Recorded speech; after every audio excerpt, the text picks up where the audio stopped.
Hello, my darlings. So, we are now officially in December, or at least to be honest, I'm filming this on the last day of November, but I'm doing it now, so it's ready for the end of the week and the first week of December. This is my November favourites, and this has been like so difficult. This is so far the most difficult month because not only have I got a few newer things, I've also got things that I haven't been able to wear for ages because it's been quite warm. So I've been waiting for cold weather, and therefore, there's just stuff I've been really excited to wear, and just I feel like it's not true to say that my favorite perfumes are all kind of autumn winter, because that's definitely not true, because I'm such a lover of like spa like scents and tea scents and light, fresh, summery perfumes, and that was always my go-to. But since I started YouTube, I've really developed a taste for stronger perfumes, sweeter perfumes, creamier perfumes, and I've discovered loads of notes that I really love. So I think this month has just been a month where I've worn so many good things, and I could have a ton of honourable mentions. But I've had to pick five, so I've just had to try and choose the ones that I remember thinking on the day I wore them, I literally can't get enough of this. And to be honest, at the end, I'll probably have to have a real quick shout out to my honourable mentions, because there are tons of them. I've worn so many good ones this month. But we'll start with one of the new ones. This is Wicked Times Lush, and this is the Elphaba Throp one. This is a unusual, I mean, it's sort of a green vanilla, but it's more of a green tonka or coumarin and vanilla. It's got a kind of a piney Christmas tree scent in it, which I am really loving. And I've actually got a few quite Christmassy feeling scents now from Lush, and they make me very happy. But this one dries down to be really sweet. It's quite an interesting smell. And I think it starts in one place, which is a much more kind of green and foresty unisex scent, and then it ends up in a very sweet, almost candy sweet, very gently creamy scent, still with that hint of greenness. It's really pretty. I mean, it definitely still has a bit of a Lush smell, because it is a classic Lush perfume. It has the classic combo of that kind of coumarin and vanilla, yummy sweetness, and then it has whatever it is that's in all of the body sprays that gives them quite a specific scent. But I loved wearing this, and I couldn't get enough of spraying it, and it lasts quite well. This is just such a good one. It's truly magical. It's like a sort of foresty candy is what I'd say this is. It's woody, foresty, Christmas trees and icing, I don't know. It's just really fun to wear, and I really, really like it. Cool bottle too. I have to say, I have not at all had the urge to wear the other one yet, so we'll see. We'll see about that one.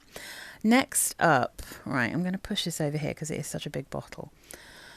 I've cheated slightly here, and I've got two perfumes that are representing the same thing, because I did wear, and this really shows how different the weather was in November, I wore Burberry Brit, EDP and EDT. These are both amazing and delicious lime, pear, almond and vanilla. They are so lush. Now, obviously, the Eau de Toilette, fresher, brighter. It's got way more lime in this one. Oh, it's so pretty though, and it's an absolute joy to wear. This is a brand new bottle, so it's still very, very light. I don't know if this one will get a bit thicker and a bit stronger. This one, see, they are very similar. Like when I sniff them from the bottle, they almost smell like exactly the same perfume, but this is a little bit heavier in lime. And when they dry down, this one has, like, the EDP has the almond and vanilla almost immediately, but it gets creamier and sweeter as it dries down.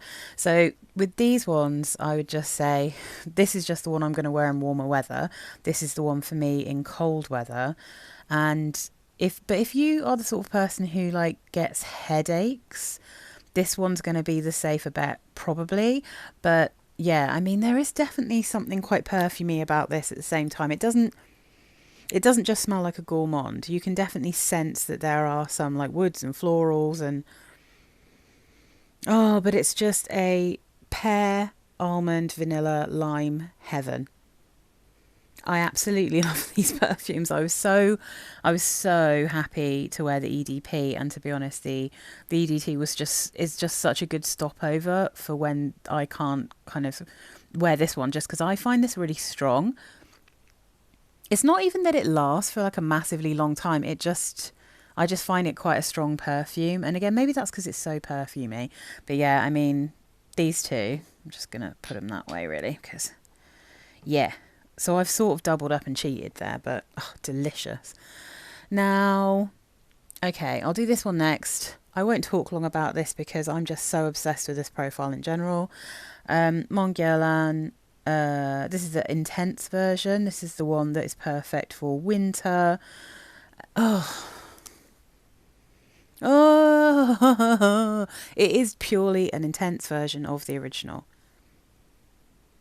I mean, and in cold weather, I don't think it smells particularly different. Like, I think in warmer weather I can tell that this is a little bit stronger in patchouli and a little bit stronger in the what's it called?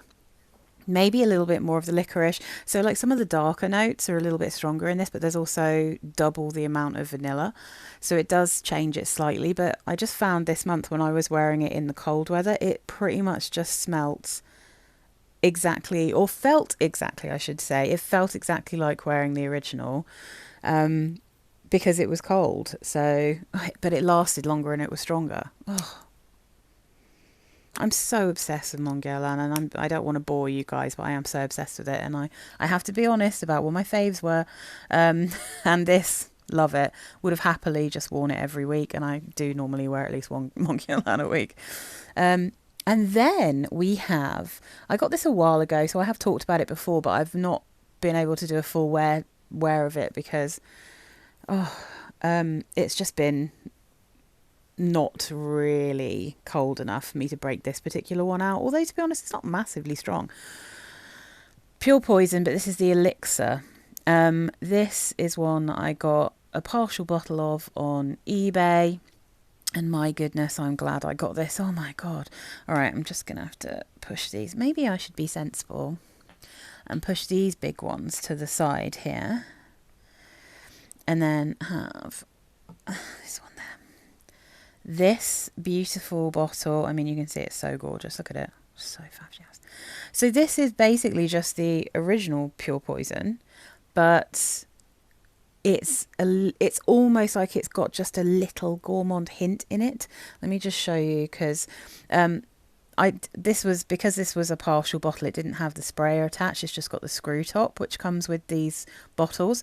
The Elixir, if you get it new, I mean, not that you can get it new now, but if you get an unopened bottle or one that someone's taken great care of the sprayer, it comes with one of those sprayers with like a on it. I don't even know what those are called. But from what I've seen of the second-hand ones, they seem to go all gross. They don't look like very good sprayers that came with these. But yeah, so I just poured some of this into a little thing. Look at the colour of this juice. It's hard to tell in this light, but it's like it is a caramelly colour, but it's got a pinky tone to it. And this is, it's interesting because it has more mandarin in the top of this, I'd say, than the original Pure Poison. And it almost smells kind of boozy when you first spray it. And then it just turns into a sweeter, creamier, slightly more vanillic version of Pure Poison, but with a obvious cacao note in it. And it is frigging delicious, like absolutely luscious. This smells so good on me. I was obsessed with myself when I was wearing this. And I mean, it's not, even though it's an elixir, like it is relatively strong when you first put it on, but then it really is more of like a skin scent. And to be honest, like I've got my dupe of Pure Poison. which I think is based on the original formulation of Pure Poison, and that is amazing. And there's probably not a huge amount of difference in the strength of that dupe. That's from Saffron London. I think it's called, is that one called Wild Cobra or something?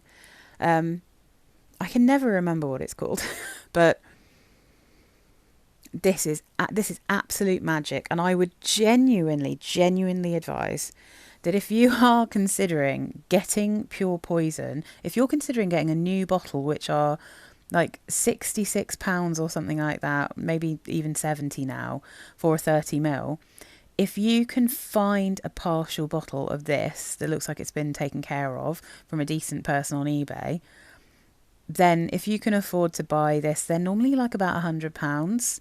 But, you know, if they have bidding, like I got this one for about 70, I think. This is incredible. I am like genuinely, and you won't normally hear me say try and get like something that's discontinued. You'll very rarely hear me say that. But this is like a type of magic. It's just, it's really an elevated version of what is already a really beautiful perfume.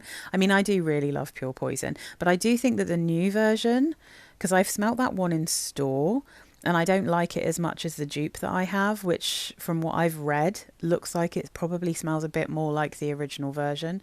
And it's been around long enough that it would suggest it is based on the original version. But oh my God, Pure Poison Elixir, this guy, oh, absolutely perfect. Now, the other one, and again, I have to be honest, I have to stick with another perfume that is not the most affordable, but you can get this easily secondhand, as I did. This is another partial bottle I got from eBay, and this cost me £30. And this is a 30ml bottle of Hypnotic Poison. Holy moly. So I have smelt, again, I've smelt this in store back in the day, and it was so strong that it blew my head off, and I didn't really like it, and I found it very jasmine heavy, and I also just wasn't keen on the root beer smell. And to be honest, I'm still not mad for the root beery element of Hypnotic Poison, but what I am keen on is the kind of almondy dry down, the marzipan-y dry down of it. This is like warm, spicy, so cozy. And I've got a La Rive dupe called Sweet Hope. I've just got a little one, and that one, that's what made me go and get a sample of Hypnotic Poison. And when I wore them both next to each other, they do actually smell quite different. And again, I don't know if, I think it's possible that the La Rive one is based a little bit more on the original version, because I feel like this bottle, which is I think a more modern bottle of Hypnotic Poison, this one smells a little bit more, I guess as people would say, it smells a little bit more, I'd say marzipan-y, but other people say Play-Doh-y. So that's the kind of feel of the base and the dry down of this. Whereas the dry down of the La Rive one is more like La Rive Vanilla Touch. So it has that kind of vanilla in it, so it doesn't smell quite as marzipan-y to me. It doesn't smell quite as strong in the almond, but it is so pretty, so I really like that bottle as well. That one, if anything, is a little bit more root beery than this, especially at first. So yeah, and then I just saw this for a good price, because I really like both of those, but I just really liked the kind of marzipan-y, Play-Doh-y, weird, cozy smell that you get when this dries down. And oh my God, I so loved wearing this. I wore it on a really cold day. It's definitely nowhere near as strong as it used to be. I mean, it used to be that I'd spray it in store because I kept wondering whether I could learn to love it. To be honest, the same with Pure Poison. When I used to smell Pure Poison, that absolutely blew my head off back in the day when I used to try that out. But it's really manageable now. It's not that strong. I did find myself reapplying this. I used up the whole sample that I had, that I took to work with me, and I put this one on before I left. So I was happy to keep reapplying it. This is one that my husband just described as all right, because I do see people saying that this one's sexy, but I think he was pretty nonchalant to it. He's like, it's all right. But it made me feel, I don't know if it made me feel sexy, but it made me feel very cozy, warm, and a bit I don't know, tactile maybe. So maybe that is a kind of form of feeling a bit sexy. Like I just kind of, I felt snuggly, I think is probably the best way to say it. I personally think that the EDP version of this is a more sexy perfume. I think this is a more cozy perfume. But yeah, so I've been talking for 15 minutes because like I said, this was a month where I wore so many good things. I wore my I finally I could break out my stash unspoken again, and I'm obsessed and I love that perfume. But that's going to turn up again in one of my top fives, I'm sure. And I also loved Tocard uh, by Rocha. I really loved wearing that perfume this month. I'm just like looking up at my perfumes now to see if I can remember what else I've been wearing. But yeah, um, I've had a really good month. I've only had a couple of things that I wasn't keen on and only a couple of possible declutters. So this was really hard to pick five, and I am cheating slightly. But these, to me, they're almost the same perfume, but for different weather. But yeah, so that is my choice of my favourite perfumes that I wore in November. And this will be going out in December. So basically, it's fully festive time. So the next time you see one of these will be after New Year's. It'll be in 2025. So thank you for watching, guys. Let me know what you think of these perfumes down below. Subscribe if you're not already subscribed, and you're all wonderful if you're already subscribed. You're just my ride or dies, and I love you, and I think you're wonderful. Have a nice week, guys. Bye.